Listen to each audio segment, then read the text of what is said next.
Hello, friends, and welcome to the Hindu editorial analysis for 2nd of September 2023। तो आपका response काफ़ी अच्छा आ रहा है, उसके लिए थैंक्स। और इसी तरह से अपना साथ बनाए रखिए। सेशंस अच्छे लगते हैं तो वीडियो को लाइक कीजिए और चैनल को शेयर कीजिए दोस्तों के साथ, बाकी स्टूडेंट्स के साथ, ठीक है, ताकि हमारी आउटरीच बढ़े और आपके लिए हम और कुछ अच्छे इनिशिएटिव भी शुरू कर सकें। तो शुरू करते हैं आज के एडिटोरियल का discussion. First editorial is altering status quo, restoring popular rule in J&K and its statehood ought to be a priority। तो जो हियरिंग चल रही है कॉन्स्टिट्यूशनल बेंच की, उसके कॉन्टेक्स्ट में ये जो है आज का एडिटोरियल लिखा है कि ऑथर ने बताया कि जो सेंटर है या गवर्नमेंट है वो एक्चुअली एक टाइमलाइन कमिट नहीं कर पाई है कि कब जो है वो उसका स्टेटहुड जो है जम्मू जम्मू एंड कश्मीर स्टेट का वो रिस्टोर किया जाएगा, ठीक है ना। जब सुप्रीम कोर्ट बेंच ने एक्चुअली पूछा गवर्नमेंट का स्टैंड कि tell tell us about the timeline for return of the statehood, तो the Solicitor General said he was unable to give an exact time, ठीक है ना। तो ये तो सही है कि स्टेट ने जो है डिस्टर्बेंसेज फेस कर रहे थे काफी टिकेट से, but whether it can still be cited as the reason for the delay in restoration of statehood is a relevant question to raise. वही ऑथर ने कहा है कि क्या अब भी मतलब जो डिस्टर्बेंस का जो आप कह रहे थे वो अब भी क्या उतना ही रेलेवेंट है आपको रिस्टोर करने की जो बात हो रही है जब स्टेटहुड की तब, ठीक है ना। फिर फर्दर ऑथर ने कहा है कि गवर्नमेंट ये जरूर कह रही है कि वहाँ पे नॉर्मेलिटी आ गई है। जो इंसिडेंट्स है चाहे वो टेररिज्म के हो, इन्फिल्ट्रेशन के हों या स्टोन थ्रोइंग वाले इंसिडेंट्स वो सब कम हुए हैं, लेकिन the picture of normality portrayed by the government should not and is unlikely to influence the adjudication of the constitutional issues arising from the manner in which the abrogation of special status was achieved। जिस तरीके से जो special status का जो abrogation किया था article 370 जो था उसमें पहले, उसको जिस तरीके से एब्रोगेट किया गया है तो वो कॉन्स्टिट्यूशनल मैनर में किया है या नहीं किया है, तो उससे वो वाला क्वेश्चन जो है वो अभी भी खत्म नहीं हो जाता है, ठीक है ना। जैसा कि हमारे honourable Chief Justice of India Justice G Y Chandrachud ji ने जो है ऑब्जर्व किया था प्रोसीडिंग्स के दौरान ही, that the development work the government says it has undertaken after August 29 is not relevant to the constitutional challenge। कि जाहिर सी बात है जो भी आपने कोई डेवलपमेंट वर्क किया या चेंजेस किए हैं 2019 के बाद, मतलब उस ऑर्डर के बाद एब्रोगेट करने के बाद, उनका कोई रिलेवेंस नहीं रह जाता है to check whether the manner in which that step has been undertaken is constitutional और नॉट, ठीक है ना। Any positive change brought about by the administration in the ground situation should be a pointer to the need of early elections and the restoration of popular government as well as statehood। तो जाहिर सी बात है कि जो जो भी positive changes लाए गए, ठीक है ना, एडमिनिस्ट्रेशन के द्वारा ग्राउंड सिचुएशन में, तो वो इसी तरफ पॉइंट आउट कर रहे हैं कि वहाँ पे जल्दी से जल्दी इलेक्शन कराने की जरूरत है, जो रिप्रेजेंटेटिव गवर्नमेंट है उसको वहाँ पे लाने की जरूरत है, और जो स्टेटहुड है उसको रिस्टोर करने की जरूरत है। And it should not be use to demonstrate the correctness of the government actions in 2019। और उसको गवर्नमेंट का जो एक्शन 2019 में मतलब जो ये डिसीजन हुआ था, जो रूलिंग आई थी जिसमें उसको जम्मू कश्मीर को बाइफरकेट कर जाता है दो यूटीज में, तो उसको जस्टिफाई करने के लिए मतलब ये स्टैंड नहीं होना चाहिए, ऐसा ऑथर ने यहाँ पे कहा है, ठीक है ना। और जाहिर सी बात है ऑनगोइंग प्रोसीडिंग चल रही हैं, these are going on quite rigorous and it will ultimately determine the validity of the manner in which the state status was altered and is territory reorganised, ठीक है ना। जो कि जिस मैनर में वो स्टेटस को चेंज किया गया और जिस तरह से रीऑर्गेनाइजेशन किया गया तो उसकी वैलिडिटी को डिटरमाइन ये जो डिसीजन रहेगा इस बेंच का वही कर पाएगा, ठीक है ना। Next is an uneven rebound inflation monsoon pose fresh risk even as residual stress lingers in economy. तो हालांकि जो क्वार्टर फर्स्ट की जो जीडीपी की ग्रोथ रेट रही है वो उसके अच्छे रिजल्ट्स आए हैं। It has grew to 7.8% in the first quarter, और ये हाईएस्ट रही है अभी पिछले पिछले उसके मुकाबले देखें और पिछले क्वार्टर्स के मुकाबले भी देखें, लेकिन वही है कि ये अभी भी थोड़ी सी नीचे ही रही है जो फोरकास्ट की थी आरबीआई ने 8% की जीडीपी ग्रोथ रेट क्वार्टर के लिए फोरकास्ट की थी, और जो सेंट्रल बैंक के प्रोजेक्शन है 6.5% का ग्रोथ प्रोजेक्शन जो 2023-24 के लिए रखा है वो भी एक तरह से डिक्लाइन की तरफ लग रहा है, जैसे अगर सब्सिक्वेंट क्वार्टर्स में जो है हम आगे ग्रोथ देखेंगे। और जो ये कयास लगाए जा रहे हैं वो ये है कि it may culminate at 5.7% in the final quarter, ठीक है ना। तो इंडिया हालांकि फास्टेस्ट ग्रोइंग मेजर इकोनॉमी जरूर रहा है बाय कंफर्टेबल मार्जिन, जो कि चाइना का 6.3 था और इंडिया का 6.5% मार्क जो रहा है, ठीक है ना। लेकिन जो आने वाला टाइम है, आने वाले मंथ है, it could prove be more challenging, और चैलेंज का रीजन ये है क्योंकि एक तो जो ग्लोबल लेवल पे देखें तो वहाँ पे जो एक्सपोर्ट्स हैं उनको थोड़ा-सा अफ़ेक्ट हुआ है। फिर मैन्युफैक्चरिंग जो है वहाँ पे भी एक तरह से स्टैग्नेशन ही है।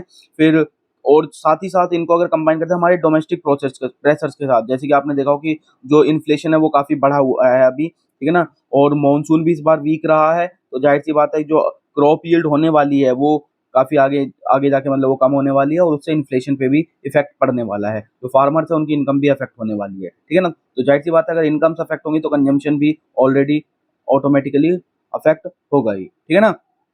फार्म सेक्टर ने हालाँकि ग्रोथ पेस जो है मेंटेन किया हुआ 3.5% पे क्वार्टर 1 में, लेकिन ये टेपर ऑफ हो जाए मतलब ये कम होएगा क्योंकि अगर आप देखें कि मानसून की जो प्रोग्रेस है वो काफ़ी कम थी, जो मानसून है इस बार का हल्का रहा है और ये भी बताया कि रिजर्वोयर्स के जो लेवल है, जो वाटर लेवल है वो भी काफ़ी कम है, तो वो राबी क्रॉप्स को हर्ट करने वाला है, यानी कि सोइंग भी कम हो सकती है और इस बार क्रॉप यील्ड भी काफ़ी कम हो सकती है, जिससे इन्फ्लेशन बढ़ जा सकता है, ठीक है ना? अगर सर्विस सेक्टर की बात करें बेसिकली ट्रेड, होटल और ट्रांसपोर्ट वाले सेक्टर में 9.2% ग्रोथ हुई है एब्सोल्यूट टर्म्स में, लेकिन अगर एम्प्लॉयमेंट इंटेंसिव सेगमेंट जो है वो जो है 1.9% पे ही रहा है, ठीक है ना? इन सेक्टर्स में ज़रूर ग्रोथ मिली है, लेकिन जो एम्प्लॉयमेंट इंटेंसिव सेगमेंट है सर्विसेज का, उसमें 1.9% below the pre covid levels indicating the recovery is still incomplete. अभी भी हालाँकि हम कोविड-19 लेवल से अभी भी नीचे हैं 1.9, तो यानी कि रिकवरी अभी भी पूरी तरह से कंप्लीट नहीं हुई है, ऐसा उन्होंने बताया है, ठीक है ना? Government has been asserting that the private investment cycle has finally taken off. Government ये ज़रूर करेगी जो प्राइवेट इन्वेस्टमेंट साइकिल थी वो एक तरह से वो ट्रैक पे आ गई है, प्राइवेट इन्वेस्टमेंट बढ़ रहा है, लेकिन अगर ग्रॉस फिक्स्ड कैपिटल फॉर्मेशन का ट्रेंड देखें तो it indicate that still government capital spending that is doing the heavy lifting. जो मेजर काम या इकोनॉमी को उभारने में जो काम किया जा रहा है वो बेसिकली गवर्नमेंट कैपिटल से ही किया जा रहा है, ठीक है ना? मैन्युफैक्चरिंग की जीवीए की बात करें ग्रॉस वैल्यू एडिशन की तो वो हालाँकि बढ़ा है, ठीक है ना? सेकंड सक्सेसिव क्वार्टर, लेकिन जो इंक्रीज़ है वो काफ़ी मिनिमल है, 4.5% से 4.7% बढ़ा है। तो एक जो कंजम्पशन डिमांड में एक रिबाउंड है, वो अभी भी जो है एक तरह से अवेटेड है in the manufacturing sector. Private consumption की स्पेंडिंग ज़रूर बढ़ी है, 6% बढ़ी है, लेकिन इकोनॉमिस्ट अभी यही बिलीव कर रहे हैं कि it is still dominated by demand from high income earners. ये जो डिमांड कंजम्पशन में बढ़ी है, ये अभी भी जो हाई इनकम अर्नर्स है उनकी तरफ से ही आई है, ठीक है ना? क्योंकि अब ये इस पे डिपेंड करेगा कि ये जो इन्फ्लेशन है वो कितनी लंबी चलती है और स्पेशली फूड आइटम्स पे। अगर ये परसिस्ट कर गई मतलब ये फूड इन्फ्लेशन जो है बेसिकली फूड आइटम में वो बढ़ती रहेगी तो यानी कि जो लोअर इनकम सेगमेंट की डिमांड है वो बढ़ नहीं पाएगी, मतलब वो वैसी ही रहेगी, या तो स्टेबल कही या घटेगी ही, ठीक है ना? तो a feeble recovery in rural demand could also come under if farm income stay cut. बिल्कुल जाहिर-सी बात है। अगर फार्मर्स की इनकम कम रहेगी तो जो रूरल सेक्टर से जो डिमांड में जो कंजम्पशन डिमांड में इंक्रीज़ देखने को हो सकता है, वो भी एक तरह से अभी डिले ही रहेगा और वो भी नियर टर्म्स में देखने को नहीं मिलेगा। Interventions to counter inflation such as export curbs on the rice and onions. तो कुछ हालांकि गवर्नमेंट ने इस इन्फ्लेशन को कर्व करने के लिए कंट्रोल करने के लिए कुछ स्टेप जरूरी थे, जैसे राइस और ओनियंस के एक्सपोर्ट पे जो है ड्यूटीज या फिर एक तरह से लिमिट्स रेस्ट्रिक्शंस लगाए थे, ठीक है ना? तो जाहिर सी बात है रेस्ट्रिक्शन आप लें तो कहीं ना कहीं आपकी जो एक्सटर्नल ट्रेड बैलेंस है वो आपका अफेक्ट होने वाला है, जो आपके एक्सपोर्ट हैं वो आपके अफेक्ट होने वाले हैं। कुछ रिलीफ मेजर्स भी दिए गए हैं, जैसे कि एलपीजी सिलेंडर्स पे पैसे कटा और इस तरह के रिलीफ मेजर्स आने वाले टाइम में और देखने को मिल सकते हैं, क्योंकि इलेक्शन का जनरल इलेक्शन का टाइम है उतने बताया। तो जाहिर सी बात है ये सारी चीजें जो हैं कहीं ना कहीं जो मैथमेटिक्स है फिस्कल का या जीडीपी ग्रोथ रेट का उसको कहीं ना कहीं चेंज करने वाला है, तो ये आने वाले टाइम में ही पता चलेगा। तो दिस इज इट, ऑथर ने यही सब कुछ बताया है। आगे देखते हैं, आज का लीड आर्टिकल है China's economic slow down it's ripple effect. तो चाइना के रिगार्डिंग है, जो चाइना का ग्रोथ मॉडल की बात जो करते हैं, जो चाइना का एक तरह से पिछले डिकेड्स में जो उसकी ग्रोथ रही थी लेकिन वो धीरे धीरे जो है स्लो होती हुई दिखाई दे रही है, तो क्या मतलब रीजन है वो देख नहीं देते। China for long had been worried about fears of a slow down and middle income trap. काफी लंबे समय तक तो चाइना जो है उसमें स्लो डाउन का फियर रहा, फिर मिडिल इनकम ट्रैप का रहा, और अब जो है चाइना के लिए एक और बैड न्यूज जो रही है वो रही है डिफ्लेशन का जो रिस्क है, ठीक है ना?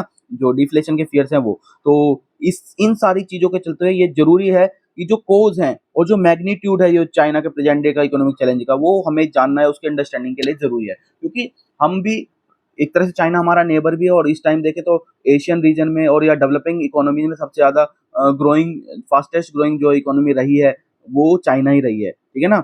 वर्ल्ड्स लार्जेस्ट डेवलपिंग इकोनॉमी है चाइना, ठीक है ना? तो उसकी ग्रोथ को और चैलेंजेस को अंडरस्टैंड करना हमारे लिए एक जरूरी बात है, ठीक है ना? 2008 में जो इकोनॉमिक मेल्टडाउन हुआ था, उसमें जो चाइना ने था, उसने चूज की थी strategy of investing in infrastructure that included railways, highways and the energy and construction sector. तो बेसिकली इन सेक्टर्स पे जो है, इंफ्रास्ट्रक्चर के सेक्टर्स पे जो इन्वेस्टमेंट चाइना ने फॉलो किया था, ठीक है ना।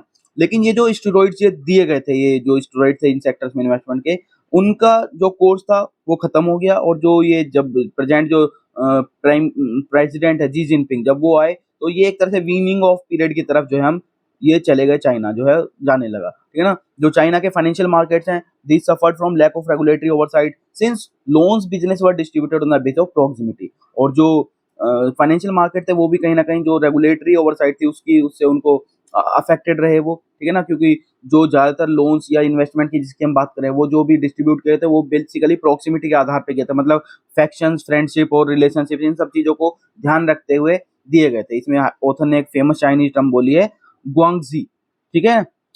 द नोडल नेटवर्क्स जो कि बेस होते हैं फैक्शंस पे, फ्रेंडशिप पे, रिलेशनशिप पे, ठीक है ना। न्यू नॉर्मल ग्राउंड रियलिटी, तो जो जिसको ये जो ग्रोथ रेट थी उसको जो न्यू नॉर्मल बताया था। चाइना अगर देखें ग्लोबल टर्म्स में तो सेकंड लार्जेस्ट इकोनॉमी है आफ्टर यूएस, और डेवलपिंग में तो मैंने आपको बता दिया कि लार्जेस्ट डेवलपिंग कंट्री है चाइना, ठीक है ना। तो जो अनाउंसमेंट 2017 में मिस्टर जी जिनपिंग ने किया था कि from here on the party would focus on quality of life issues as part of its growth strategy, मतलब ग्रोथ स्ट्रेटेजी का पार्ट जो रहेगा वो क्वालिटी ऑफ लाइफ को सुधारने पे रहेगा। तो मतलब कहीं ना कहीं इसमें ये एक्सेप्टेंस जरूर थी that the era of growth driven by exports, infrastructure spending and big ticket investment was over. ये इनडायरेक्टली इसमें कहीं ना कहीं है। और ये भी कहीं ना कहीं उसमें था, अनाउंसमेंट में ये भी दिखता है कि जो गवर्नमेंट है या जो वहाँ की प्रेजेंट जो एडमिनिस्ट्रेशन है, वो ये जरूर रिकॉग्नाइज कर रहा है कि जो पीपल की एक्सपेक्टेशन थी from the state had changed, ठीक है ना, कि उनकी एक्सपेक्टेशन चेंज हो गई है। और जो इन्वेस्टमेंट वाला टाइम था इंफ्रास्ट्रक्चर स्पेंडिंग और बिग टिकट इन्वेस्टमेंट का था, वो ओवर हो चुका है, ठीक है ना। उसके बाद ऑथर ने फर्दर कहा है कि यहाँ पे कि चाइना में जो प्रेजेंट सिचुएशन देखें, या उस जो ये ग्रोथ पीरियड जो था जब डबल डिजिट में ग्रोथ थी, उसके बाद अब सिंगल डिजिट पे आ गई और धीरे धीरे वो घटी रही है। तो उससे कहीं ना कहीं जो अनएम्प्लॉयमेंट के नंबर्स हैं वो भी बढ़ते हुए नजर आ रहे हैं, वो काफी ज्यादा बढ़ गए हैं, ठीक है ना। पहला टर्म जब था मिस्टर जी जिनपिंग का 2012 से 17 में, तो जो एक्सपोर्ट ग्रोथ रेट थी वो धीरे धीरे ड्रामेटिकली मतलब घट गई थी। A hint that China's labor costs were rising due to wage increase and social security investment। तो इन कारणों से, वेज में बढ़ने की वजह से और सोशल सिक्योरिटी में इन्वेस्टमेंट की वजह से जो लेबर कॉस्ट थी वो बढ़ी, ठीक है ना। वहीं दूसरी तरफ जो बैड इन्वेस्टमेंट्स हुए थे या जो इजी क्रेडिट अवेलेबिलिटी कराई गई थी, वही जो मैंने लोन्स के पीछे बात की थी, have mean that sectors such as housing, energy and construction have got into the bad habit of over producing far beyond the immediate product demand. जो डिमांड थी उससे भी ज्यादा प्रोडक्शन एक तरह से इन सेक्टर्स में किया गया था, हाउसिंग में, एनर्जी में, कंस्ट्रक्शन में, जो इजी क्रेडिट प्रोवाइड किए थे उसकी वजह से, जो बैड इन्वेस्टमेंट से जो किए गए थे। पॉलिटिकल चॉइस की बात करें तो no other country has much political economy as China does. तो चाइना में जितने भी डिसीजन है वो सारे सारे कहीं ना कहीं पॉलिटिकल चॉइस पे ही बेस्ड होते हैं। तो ये ऑथर ने यहाँ पे बताया पॉलिटिकल चॉइस के रिगार्डिंग। तो फर्दर ये है कि परसेप्शन ये भी है कि China serious slow down began in 2015 but was held in control by government spending on project such as urbanisation. 2015 में शुरू जरूर हुआ था, लेकिन गवर्नमेंट ने कुछ अच्छे प्रोजेक्ट जैसे अर्बनाइजेशन वाले प्रोजेक्ट्स में इन्वेस्टमेंट करके, ठीक है ना, स्पेंडिंग करके उसको कंट्रोल में रखा हुआ था। फिर जो ट्रेड वार चल रहा है यूनाइटेड स्टेट्स और चाइना के बीच में, और जो पॉलिसीज हैं जैसे कि डी रिस्किंग और चाइना प्लस वन वाली पॉलिसी जी है, ठीक है ना, जो China one plus policy basically है कि जहाँ पे अल्टरनेट प्रोडक्शन डेस्टिनेशन जो है वो बनाई जा रही हैं इन्वेस्टमेंट के लिए। इन्होंने भी एक्सेलरेट किया है जो स्लो डाउन का प्रोसेस है उसको, ठीक है ना, क्योंकि जो मेजर मेजर प्लेयर्स थे, कॉर्पोरेट ग्लोबल मल्टीनेशनल थे, वो एक तरह से अल्टरनेट डेस्टिनेशन, प्रोडक्शन डेस्टिनेशन ढूंढ रहे हैं। तो मतलब चाइना में इन्वेस्टमेंट कहीं ना कहीं कम हो रहा है। और फिर फाइनली ऑथर ने बताया कि चाइना का जो जीरो कोविड पॉलिसी थी वो एक तरह से as a last straw consider किया जाता है air far as the economy concern. तो उसने भी काफी ज्यादा स्लो डाउन में जो है रोल प्ले किया है चाइना के इकोनॉमी में, ठीक है ना। स्टेट ओन एंटरप्राइजेज की बात करें, these have been another problem for the political leadership. तो एक प्रॉब्लम ये भी रही है पॉलिटिकल लीडरशिप के लिए कि जो स्टेट ओन एंटरप्राइजेज है, क्यों, their assured contracts and political networks mean that they get away by political bargain and without changing their methods of operation. कि ना तो गवर्नमेंट उनके जो पॉलिटिकल बार्गेन कर सकते हैं उनके साथ में, ना ही उनके जो मेथड्स ऑफ ऑपरेशन उनको चेंज कर सकते हैं। क्यों? क्योंकि वो बहुत ज़्यादा सोशल सिक्योरिटी प्रोवाइड करते हैं और 100,000 वर्कर्स को जो है उनको ये सोशल सिक्योरिटी प्रोवाइड कर रहे हैं। और जो रिटायर्ड वर्कर्स हैं उनको भी ये सोशल सिक्योरिटी प्रोवाइड करें, तो जाहिर सी बात है इनको टच करना मतलब एक तरह से वो हो जाएगा, उल्टा काम हो जाएगा, क्योंकि ये एक पॉलिटिकल सेंसिटिव इशू हो गया। अगर इनको वो छेड़ेंगे भी तो इनके साथ तो वो कुछ कर नहीं सकते। फिर दूसरा ऑथर ने यहाँ पे दिया एवरग्रांडे क्राइसिस की बात की है, तो ये आप याद रखें चाइना से रिलेटेड है। और ये क्या था, ये 2022 से 23 के पीरियड में जो चाइना का हाउसिंग बबल था, एक्चुअली इसने इसको एक्सपोज किया था, ठीक है ना। It was a symptom of miss regulation and path dependency which may be consider symptomatic of ills that affect the Chinese economy in general. जो चाइना की इकोनॉमी जनरली में जो इफेक्ट है तो वो इस वजह से थी। एक ये सिम्टम था उसका भी, क्या मिस रेगुलेशन जो था इस सेक्टर का, या जो पाथ डिपेंडेंसी थी वो। फिर मिडिल इनकम ट्रैप की हमने बात की थी, ये एक अनदर लॉन्ग टर्म की कंसर्न है। As well as China desire to climb up the value chain, that is not just making things in China but also designing them, और it may be a distance dream. जो middle income trap वाली बात है वो भी एक तरह से लॉन्ग टर्म में कंसर्न पैदा कर रही है चाइना के।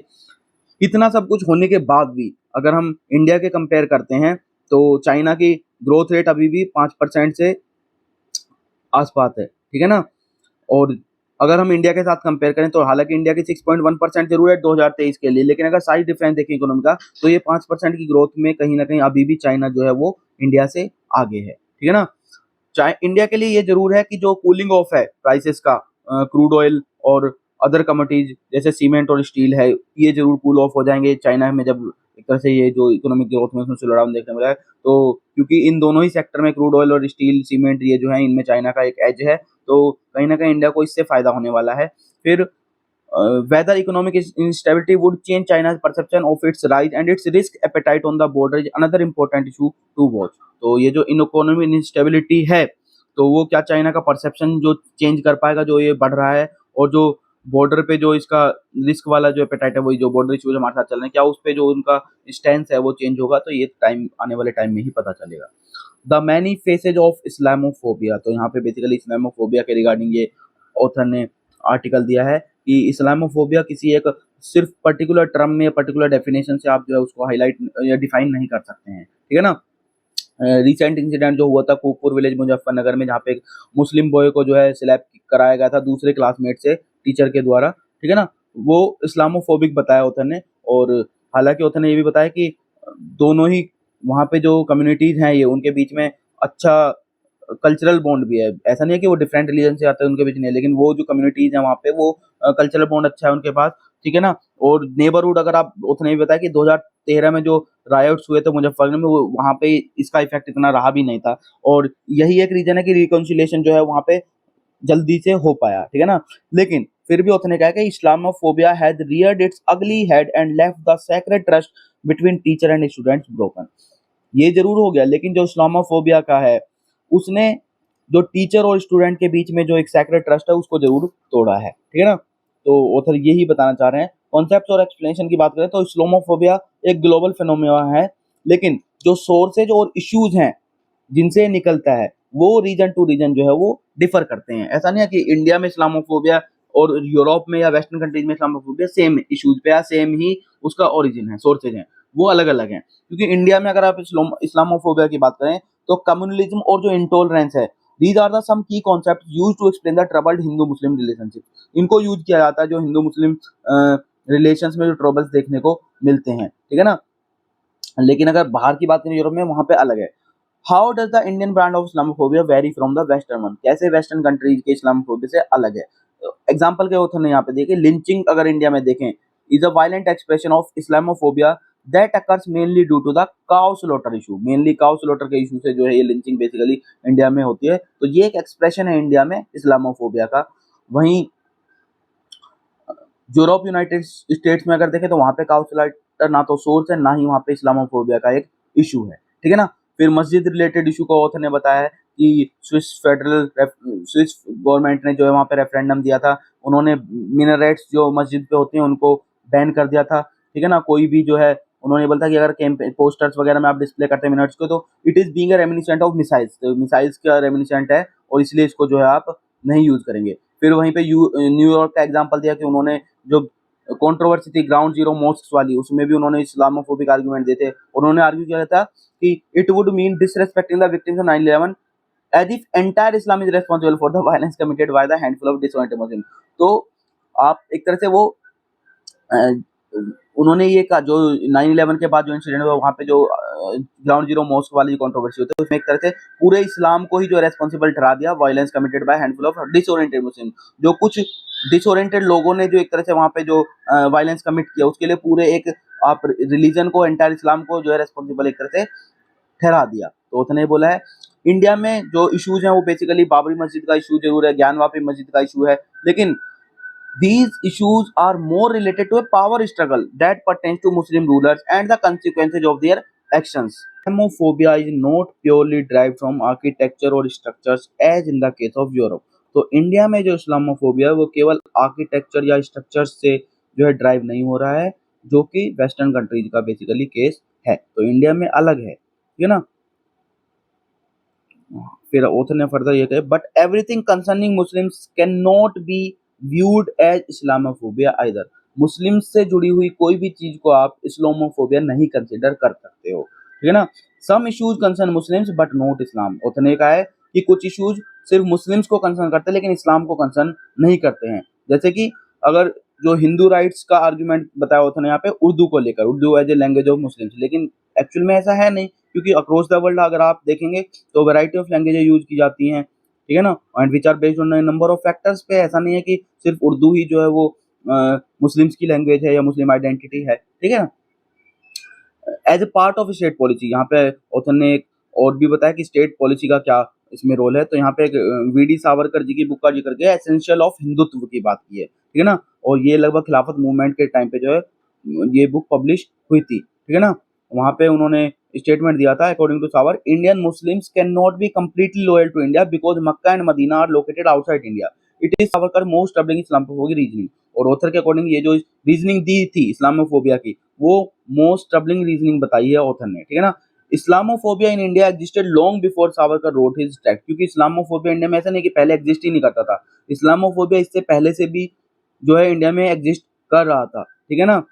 What is the difference between present day Islamophobia inspired by Hindutva and during colonial India or even before? Author ने अल्टीमेटली कंक्लूड किया कि जो डिफरेंस है आज के इस्लामोफोबिया जो कि इंस्पायर्ड बताया ऑथर ने हिंदुत्व से, और जो कॉलोनियल इंडिया के टाइम पे जो इस्लामोफोबिया था उसमें, या उससे पहले जो इस्लामोफोबिया था वो क्या था, उसमें क्या डिफरेंस है। तो डिफरेंस ये है ऑथर के according that Savarkar's Hindutva has inspired a new political class in India that wishes to weaponise Islamophobia and make it a part of state policy. उसने ये काम किया है। The state responses on azaan और a ban on cow slaughter are a result of this.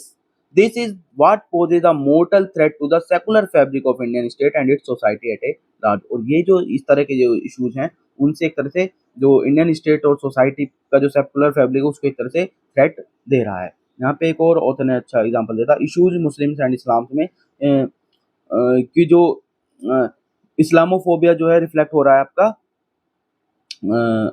Use of loud speakers during अजान। तो India के particular context में ऑथर ने कहा है कि इंडिया जहाँ पे आप देखेंगे कि कांस्टेंट ऑटोमोबाइल हॉकिंग होती रहती है और other forms of major noise pollution भी है मेजर टाउन्स और सिटीज में, वहाँ पे ऑथर ये कह रहा है it is absurd to argue that the use of loud speakers for azaan for a few minutes causes intolerable noise pollution and that it calls for a law. कि आपको वहाँ पे एक लो बनाने की जरूरत है इसको कंट्रोल करने के लिए। और भी तरीके थे कि आप उसको कर सकते थे, आप डेसिबल लेवल फिक्स कर सकते हैं साउंड का, कि भाई आपको पर्टिकुलर इस लोकेलिटी में ही तो आपको लोगों को बताना है तो आप डेसिबल लेवल फिक्स कर दीजिए, ठीक, ये चीज़ है। तो हिजाब और वेल की जो कंट्रोवर्सी रही है उसमें जरूर ऑथर ने बोला है कि यूरोप में ये जो इस्लामोफोबिक का इशू रहा है यूरोप में, वहीं हिजाब कंट्रोवर्सी जो कर्नाटक में, तो इस इशू पे तो एक तरह से कॉमन इशू दिखता है ये। तो ये दो चार एग्जांपल्स के थ्रू जो डिफरेंट डिफरेंट एस्पेक्ट्स या सोर्सेज हैं उनको ऑथर ने यहाँ पे हाईलाइट किया है। ग्राउंड जीरो में आज बहुत अच्छा आर्टिकल एक आया है जो कोटाज क्रैश कोर्स जो बैन कर दिए हैं 2 महीने के लिए कोटा में जो टेस्ट थे उनके रिगार्डिंग ये आता है। और बेसिकली कॉन्टेक्स्ट ये था कि जो वहाँ पे सुसाइडल जो टेंडेंसी बढ़ रही है स्टूडेंट्स की उसके रिगार्डिंग ये है कि ग्राउंड सिचुएशन वहाँ पे एक्चुअली क्या है।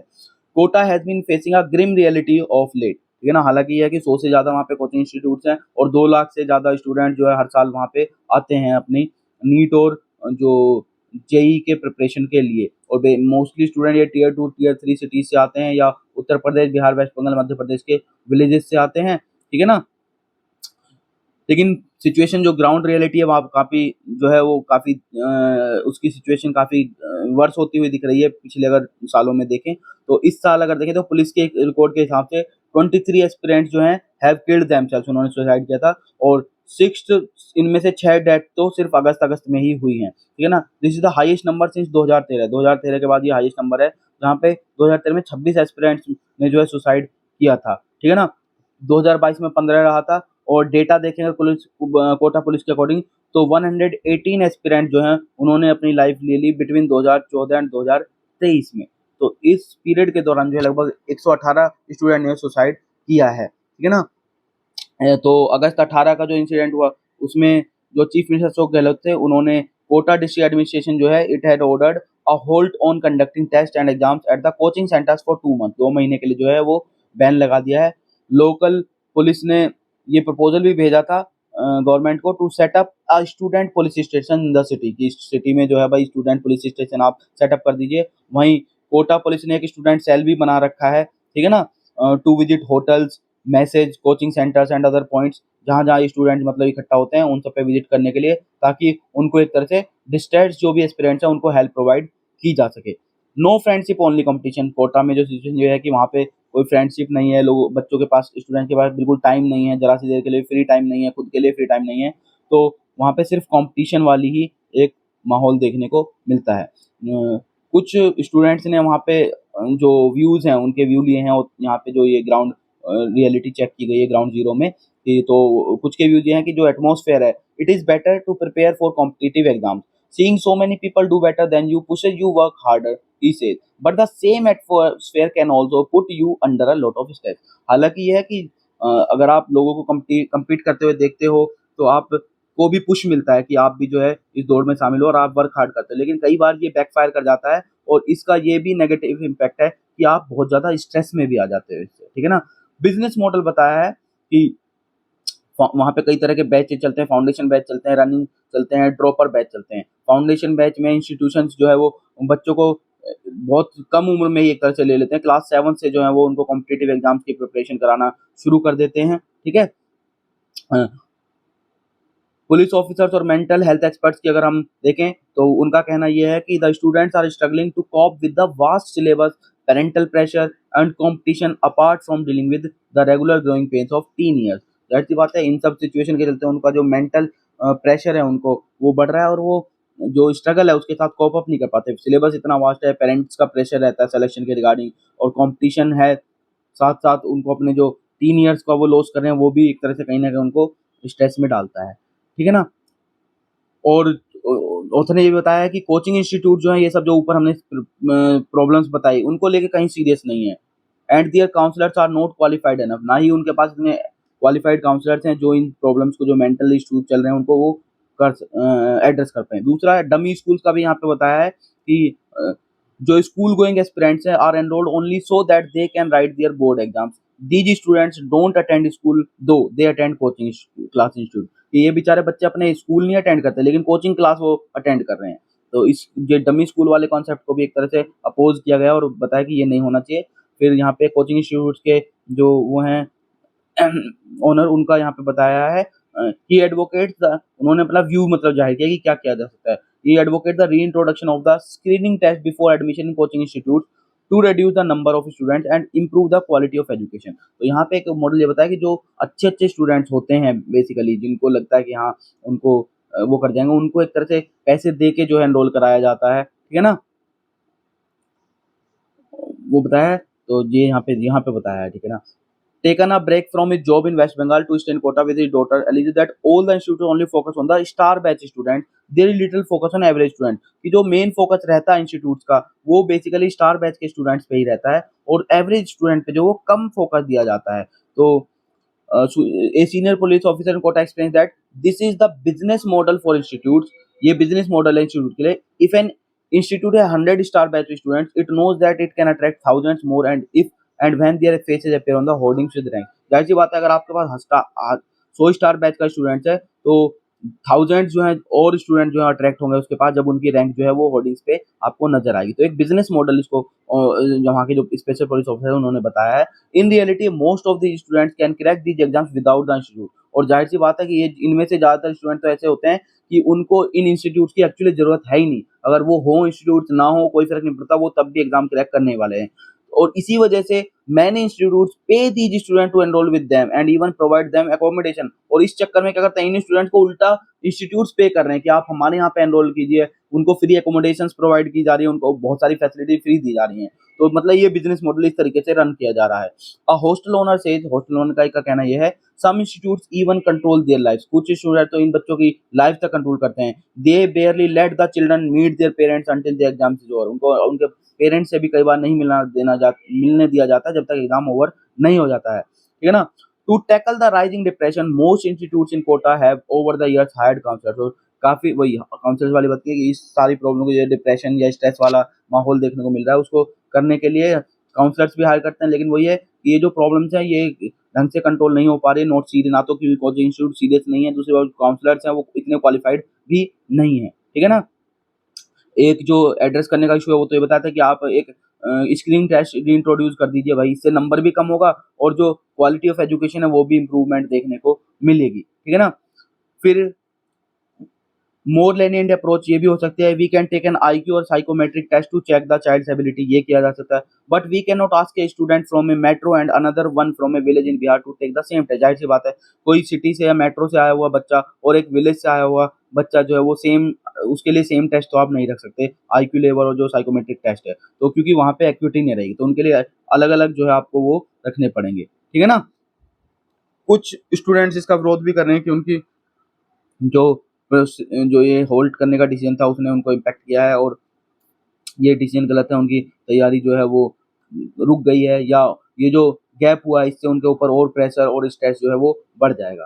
तो ये सारा ग्राउंड सिचुएशन पे हमने जो है इशू को आज डिस्कस किया है ये। तो दिस इज़ इट। होप आपको ये वीडियो पसंद आएगा। वीडियो अच्छा लगता है तो आप लाइक कर दीजिए और चैनल को ज़्यादा से ज़्यादा शेयर कीजिए और अगर अभी तक सब्सक्राइब नहीं है तो सब्सक्राइब कीजिए। तो थैंक यू।